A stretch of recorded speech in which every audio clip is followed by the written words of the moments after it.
Bismillahirrahmanirrahim. Assalamualaikum warahmatullahi wabarakatuh. Alhamdulillahi wa kafa. Wassalatu wassalamu ala rasulillahil mustafa wa ala alihi wa sahbihi wa man wafa wa ba'd. Saudara-saudariku dimanapun Anda berada, Allah subhanahu wa ta'ala berfirman di dalam Al-Quran surah ke-9 At-Taubah di ayat 36. A'udzu billahi minasyaitonir rajim. Inna 'iddatash syuhuri 'indallahi 12 syahran fi kitabillah yauma khalaqas samawati wal ard minha arba'atun hurum. Sungguh jumlah bulan yang ditetapkan oleh Allah Subhanahu wa taala di dalam kitabnya sejak mula penciptaan langit dan bumi berjumlah 12 bulan dalam setahun.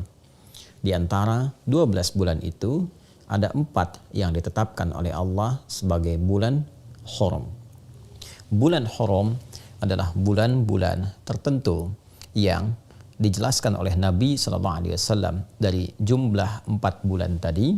Dalam riwayat sahabat Ibnu Abbas radhiyallahu ta'ala anhuma menyampaikan Nabi SAW menegaskan talata mutawaliyat, 3 dari 4 itu berada berurutan, yaitu Dzulqa'dah bulan ke-11, Dzulhijjah bulan ke-12, dan Al-Muharram bulan yang pertama. Sedangkan 1 dari 4 itu terpisah berada pada posisi yang ke-7, yaitu bulan Rajab. Rajab Mudhar ma baina Jumadah wa Sya'ban. Dan yang keempat adalah bulan Rajab yang terurut pada urutan bulan ke-7 dalam tahun Hijriyah yang diagungkan oleh suku Mudhar pada saat itu dan berada di antara bulan Jumada dan bulan Sya'ban. Saudara-saudariku, Rajab secara bahasa berarti sesuatu yang diagungkan, bermakna ta'zim, karena pada masa itu orang-orang jahiliyah pun, khususnya suku Mudhar yang menjaga keagungan di bulan Rajab ini, menjadikan penghormatan terhadap bulan ini begitu istimewa karena memang mengetahui turunan-turunan sejarah kemuliaan dari bulan ini yang termasuk dalam 4 bulan mulia ditegaskan dalam Al-Quran dengan nama Hurum. Bulan Hurum, bulan yang sangat dihormati, bulan yang terjaga dari segala nilai-nilai keburukan, bulan yang terjaga dari segala tindakan-tindakan kontraproduktif, perilaku-perilaku maksiat. Bahkan untuk menjaga kemuliaan bulan ini pun, sejahiliyah-jahiliyahnya umat di masa lalu, mereka tetap menghormati bulan ini dengan mengadakan perdamaian di antara suku-suku yang bertikai. Mereka sepakat tidak berselisih di bulan ini, tidak berperang di bulan ini, dan berusaha untuk mengevaluasi kegiatan-kegiatan sehingga melahirkan harmoni dalam konteks kehidupan sosial. Karena itu, Allah Subhanahu wa taala memberikan keutamaan-keutamaan yang ditegaskan dalam Al-Quran, juga dijelaskan oleh Nabi SAW dalam tatanan-tatanan hadis beliau. Fala tazlimu fihinna anfusakum. Maka bila telah masuk di bulan-bulan mulia itu, Allah menegaskan pesan yang kuat kepada kita, jangan sampai kita berbuat zalim di bulan-bulan itu.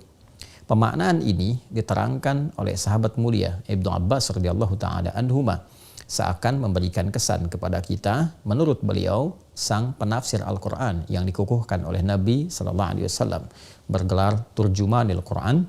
Beliau menegaskan di bulan itu adalah bulan tempat berlatih kita menunaikan amalan-amalan mulia, menjauhi perbuatan-perbuatan yang kontraproduktif, yang dengan penegasan ayat ini memberi kesan orang yang meningkatkan ibadah, mengukir perbuatan mulia, maka akan dilipat gandakan pahalanya, seperti halnya orang yang sengaja berbuat maksiat, maka berlipat pula dosa untuknya, karena ayat Al-Quran tegas mengatakan dalam bentuk larangan, fala tazlimu fihinna anfusakum. Jangan sekali-kali kalian berbuat zalim pada diri kalian di bulan-bulan yang dimaksudkan. Untuk itu, para ulama menghimpun petunjuk-petunjuk dari Rasulullah SAW terkait dengan keutamaan bulan mulia ini, khususnya Rajab yang kini tengah kita berada di permulaannya. Di antara kemuliaan yang dimaksudkan, banyak iringan-iringan amal soleh yang mungkin kita bisa kerjakan. Karena ayatnya, hadisnya tidak merinci apa saja yang bisa dikerjakan, ini memberikan petunjuk yang umum untuk dilakukan. Maka para ulama memperkenankan kita untuk memperbanyak amal soleh, baik berupa ibadah ritual, tingkatkan sholatnya, dari mulai fardu, tingkatkan dengan tambah amalan sholat sunnahnya, sunnah yang melekat, yang mengiringi setiap sholat fardu dengan rawatib itu, pagi kah, siang kah, malam kah, atau juga ada duhanya, ada kemudian tahajudnya. Kita bisa berlatih untuk meningkatkan ibadah di waktu-waktu yang spesial ini, sehingga dengan itu berpeluang mendapatkan lipatan pahala. Pun demikian, kita mencoba juga meningkatkan amalan lewat harta. Misalnya, ada jalan melalui harta dengan bersedekah, dengan infak, atau dengan pengetahuan, share pengetahuan. Sekarang era media sosial, Anda membuat status, share tentang isi hadis yang bermanfaat, ayat-ayat yang memotivasi, dan itu melahirkan pahala yang berlipat di bulan ini. Pada saat yang sama, kita mencoba untuk meninggalkan perbuatan-perbuatan yang dilarang, yang kontraproduktif, yang disebut dengan maksiat itu.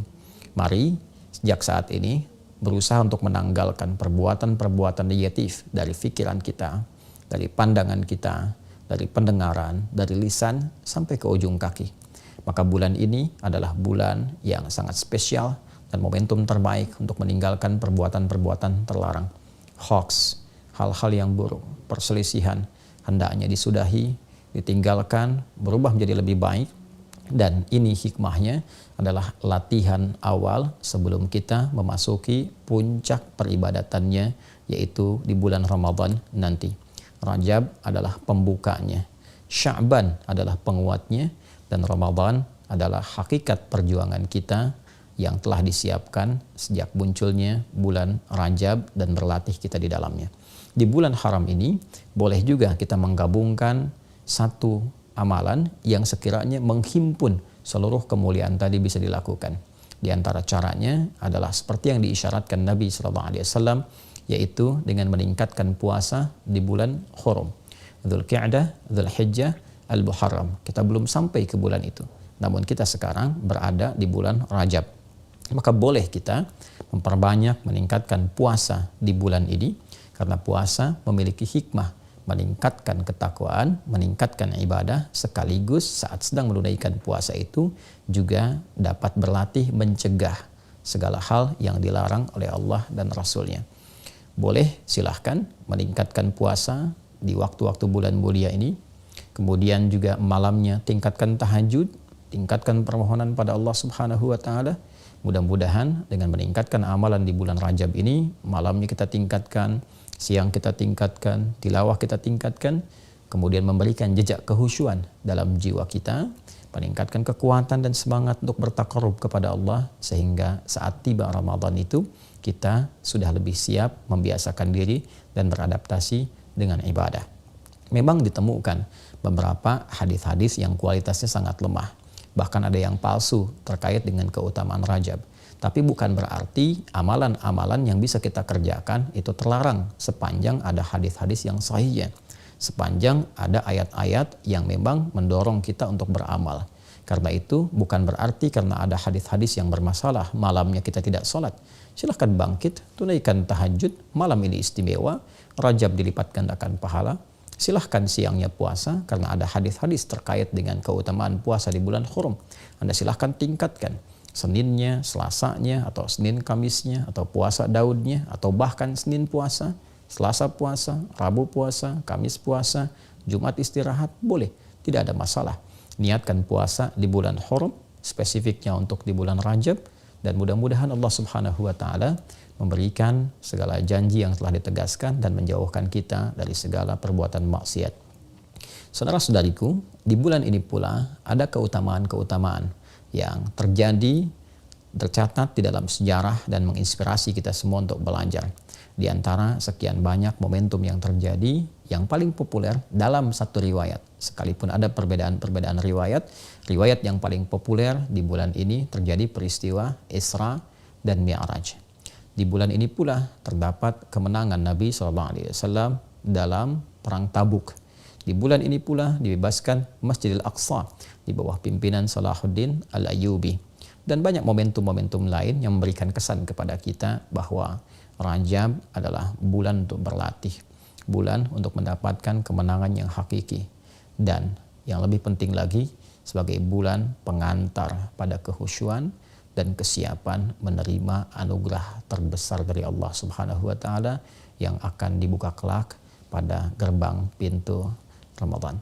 Semoga Allah Subhanahu wa taala memberkahi kita di bulan Rajab ini, memberikan kekuatan untuk beramal, memberikan pengantar kepada bulan Sya'ban, dan memberikan kebahagiaan dengan menyampaikan kita kepada bulan Ramadan yang akan datang menjelang dalam hitungan waktu yang bisa kita titi dari saat ini sesuai dengan ajal yang telah Allah tetapkan.